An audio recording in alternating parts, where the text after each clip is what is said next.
বন্ধুরা, আজকে আমি করে দেখাবো বেগুন বাহারের একটি রেসিপি। এর জন্য প্রথমে আমি বেগুনগুলোকে ধুয়ে পরিষ্কার করে কেটে নিয়েছি। এবার বেগুনগুলোতে আমি লবণ হলুদ মাখিয়ে নেব। প্রথমে দিয়ে দেবো 1 চামচ লবণ, 1 চামচ হলুদ। এবার খুব ভালো করে আমি লবণ আর হলুদটাকে বেগুনের গায়ে মাখিয়ে নেব।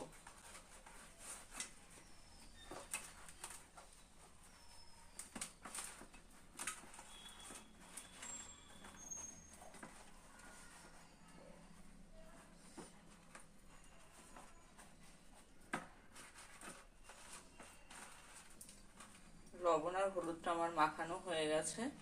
এবার আমি মশলাটা বানিয়ে নেব। প্রথমে দিয়ে দেবো 1 চামচ সাদা সর্ষে, 1 চামচ কালো সর্ষে,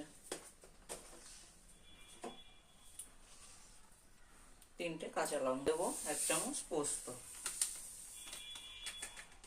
এবার আমি সবগুলোকে মিশিয়ে একটা মিহি পেস্ট বানিয়ে নেব। মশলাটা আমার বানানো হয়ে গেছে। এবার আমি বেগুনটাকে ভেজে নেব। কিছুটা তেল দিয়ে বেগুনটাকে ভেজে নেব।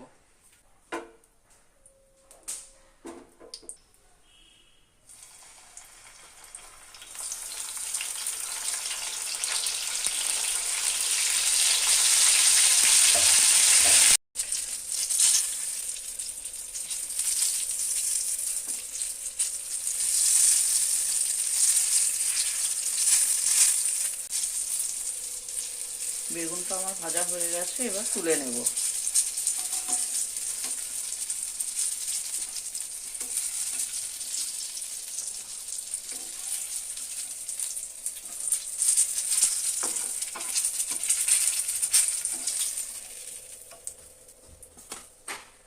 এবার আরেকটু তেল দিয়ে দেব। এবার দিয়ে দেব কালো জিরে,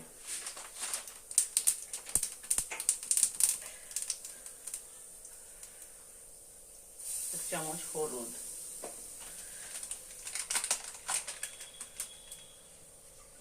1 চামচ লঙ্কার গুঁড়ো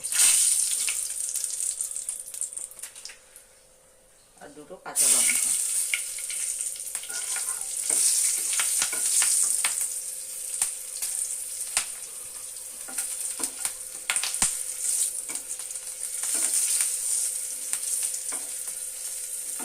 রেসিপিটা আমার নিরামিষ, সেই জন্য আমি পেঁয়াজ দেব না।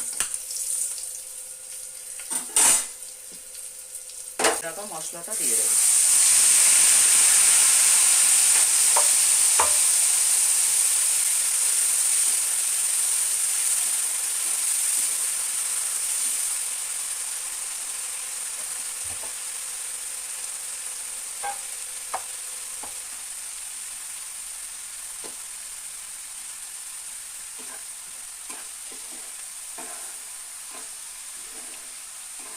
মশলাটা আমি বেশি ভাজবো না, যেহেতু এতে সর্ষে দেওয়া আছে, তিতো হয়ে যাবে। অল্প একটু কষিয়ে নিয়ে আমি বেগুনটা দিয়ে দেব।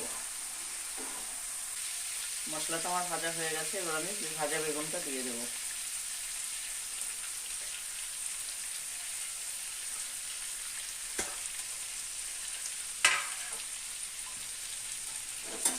আর দেবো সামান্য অল্প একটু জল। এবার দেবো 1 চামচ হলুদ, অল্প একটু লঙ্কার গুঁড়ো, 1 চামচ ধনে গুঁড়ো, 1 চামচ জিরে গুঁড়ো,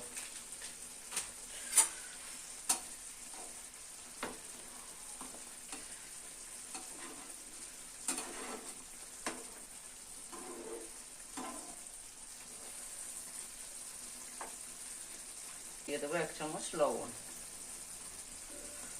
সামান্য একটু গুঁড়ো দুধ। দুধটা দিলে কিন্তু বেগুনের স্বাদটা খুব ভালো লাগবে। বেগুনে চিনি দিলে কিন্তু বেগুনের স্বাদটা খুব ভালো লাগে।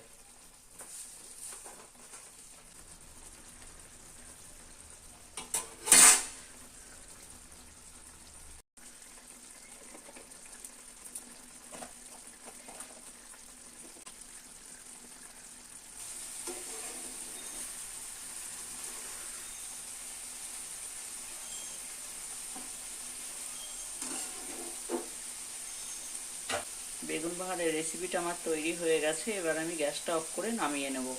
আমার এই রেসিপিটি ভালো লাগলে লাইক সাবস্ক্রাইব করে পাশে থাকবেন।